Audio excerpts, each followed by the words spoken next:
दोस्ती बनी रहे। भाइयों बहनों सोचो जरा, आप 18 साल के थे, आप 20 साल के थे, आपको जॉब मिली, आपने अपनी पेंशन लाइफ सेविंग्स एक ऐसी संस्था में डालनी शुरू करी जिसके अंदर गवर्नमेंट की ज़्यादा से ज़्यादा शेयर होल्डिंग थी कि आपका फ्यूचर सिक्योर रहे, आपके बच्चों का फ्यूचर सिक्योर रहे। पर वही कंपनी बाद में चल के एक ऐसे ग्रुप में पैसा डाल देती है जिस ग्रुप की वर्ल्ड वाइड इमेज झरझर हो रखी है। मैं बात कर रहा हूँ LIC की।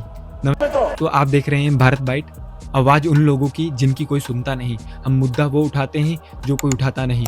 वही LIC, life insurance corporation of India. LIC ने अडानी ग्रुप में $3.9 बिलियन इन्वेस्ट कर दिए। वॉशिंगटन पोस्ट ने रिपोर्ट बनाई, उसने कोर्ट में सबमिट करी कि इंडियन गवर्नमेंट $3.9 बिलियन जो अडानी ग्रुप है उसमें पैसा इन्वेस्ट कर रही है। और तब इन्वेस्ट करा जब अडानी ग्रुप को फॉरेन बैंक्स लोन देने से कतरा रहे थे। रिसर्च करके पैसा इन्वेस्ट करते हैं, वो पैसा देने से उनकी टांगें कांप गई, उन्होंने पैसा नहीं दिया। उस समय पे हमारी LIC इतनी कॉन्फिडेंट कैसे थी? ये कॉन्फिडेंस था या कंपल्जन था? और दोस्तों USA की काफ़ी सारी रिपोर्ट्स के आधार पर अडानी ग्रुप पे फ्रॉड, स्टॉक मैनिपुलेशन और सेल कंपनी बनाने के आरोप लगे थे। ठीक, हिंडनबर्ग की रिपोर्ट के बाद तो अडानी ग्रुप की इमेज वर्ल्ड वाइड हिल गई थी। लेकिन इंडिया में सब कुछ नॉर्मल था क्योंकि चंगासी। और वैसे भी अडानी एक भारत का बिजनेसमैन नहीं है, वो एक सिस्टम का पार्ट है। सिस्टम समझे ना? हाँ, वही सिस्टम जिस नेटवर्क के अंदर पॉलिटिशियन और कॉर्पोरेट हाउस मिलकर हम ये बहन जो सारे मिलके हमको पागल बना रहे हैं। और समझ लेते हैं LIC है क्या। अब LIC एक टेक्निकली एक गवर्नमेंट रजिस्टर्ड कंपनी है। मतलब इनडायरेक्टली जो भी डिसीजन था अडानी ग्रुप में इन्वेस्टमेंट करने का मोदी सरकार के अंदर आता था। और वॉशिंगटन पोस्ट ने यह भी मेंशन करा कि इंडियन फाइनेंस मिनिस्ट्री ने $3.9 बिलियन लगभग 32,000 करोड़ रुपए अडानी ग्रुप में इन्वेस्टमेंट करने के लिए फोर्स करा था। LIC ने इनकार कर दिया है कि कोई भी इस तरह का कंपल्जन हमारे ऊपर नहीं लगा था। पर इस सरकार ने यह भी नहीं बताया था कि हम अडानी ग्रुप को 32,000 करोड़ रुपए दे रहे हैं और उस समय दे रहे हैं जिस समय अडानी ग्रुप के ऊपर इतने बड़े बड़े एलिगेशंस लगे हों। ये भी जान लो भाई, ये पैसा है किसका? गवर्नमेंट का नहीं, अडानी का भाई बिल्कुल भी नहीं। ये पैसा है हम जैसे लोगों का, तेरा मेरा और उन लोगों का जिन्होंने अपनी पूरी जिंदगी लाइफ सेविंग LIC में डाली थी और LIC की पॉलिसीज खरीद के रखी हुई हैं। उन लोगों का पैसा है ये। और अब तो ऐसा लग रहा है कि हमने अपना फ्यूचर सिक्योर नहीं करा, हमने किसी और का एम्पायर सिक्योर करा है। और अगर सोचो जरा, अगर ये A++G वाला ग्रुप डूब गया तो लॉस किन का होगा? उनका नहीं, हमारा भाई। क्योंकि पैसा किन का है उसमें? हमारा, सरकार का। सरकार कहां से लाके देगी? टैक्स से।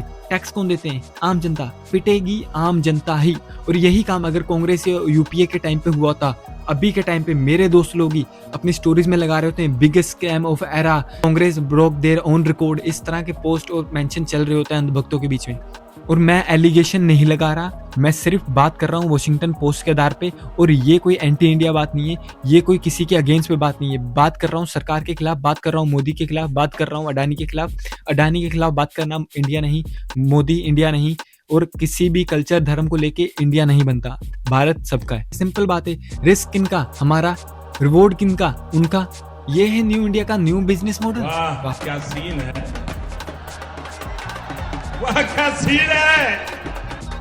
और सोचो जरा, इंटरनेशनल लेवल पे अडानी ग्रुप को पैसा देने से मना कर दिया गया, पर भारत में, हिंदुस्तान में, इंडिया में उसके लिए LIC, life insurance corporation of India का पैसा रेडी पड़ा था। क्योंकि हमारे यहाँ कनेक्शन क्रेडिट स्कोर से ज्यादा काम आते हैं। और अब सवाल ये नहीं है कि अडानी सेफ है या नहीं, हमें ये जानना है हमारा पैसा सेफ है या नहीं। क्या LIC बॉन्ड इशू करके देगा भारत की जनता को कि जितना पैसा मैंने इन्वेस्ट करा है, अगर पैसा डूबता है, उस पैसे का जितना भी इंटरेस्ट उस समय तक का बना था या उसी समय उस आदमी को मिलेगा?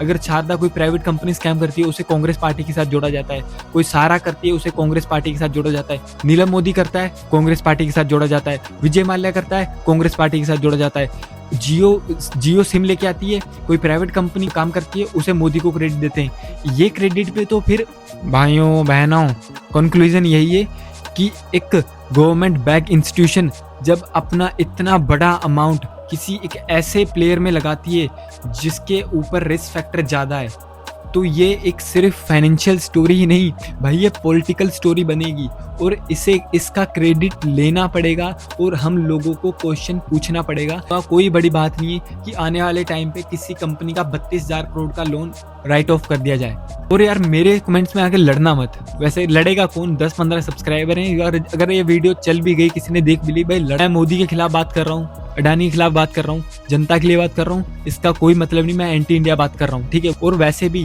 पैसा, पॉलिटिक्स और कॉर्पोरेट्स एक साथ मिले हैं तब जनता का नुकसान हुआ है। अब इसी टॉपिक के साथ वीडियो खत्म करते हैं, साइन ऑफ। आप देख रहे थे भारत बाइट, बने रहना अगली वीडियो के लिए, लाइक शेयर सब्सक्राइब करना अगर वीडियो में जरा सा दम लगा। Bye bye.